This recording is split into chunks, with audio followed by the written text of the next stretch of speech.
Gallecs és un espai de 733 hectàrees que està destinat principalment a l'agricultura ecològica, però és un gran mosaic agroforestal. Tenim petites bosquines i tenim la sort de tenir una gran biodiversitat, ja sigui amfibis, rèptils, mamífers i aus.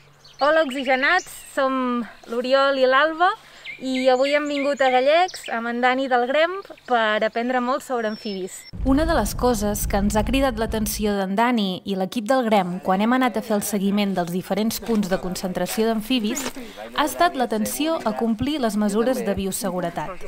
Pel que ens ha explicat, la dispersió de malalties entre poblacions és un problema molt greu i cal prevenir-lo. Per anar fent boca, hem trobat alguns invertebrats, un escarabat pudent, una escolopendra, un esfinx. I pels camins, tot i que la nit no era massa humida, hem trobat diversos gripaus corredors. Mira, un masclet, té la gola de color lila. I té aquí aquelles ulls nupcials que no es veuen gaire. Ens ha quedat ben clar el perquè del seu nom.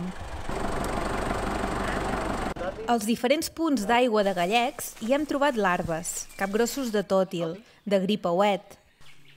És un pelodit espuntatus, un gripauet, perquè és l'únic que té aquestes línies superfines. En Dani ens ha explicat la feina que fan d'eliminació d'espècies exòtiques, com els carpins o els crancs americans, i com això afavoreix els amfibis. I el que més hem vist, i sobretot sentit... L'única granota de Catalunya que té els dits així.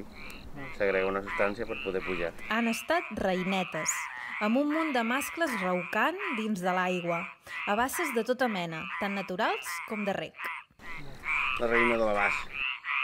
És una fecundació externa. La femella posa els ous i el mascle deixa l'esperma sobre els ous.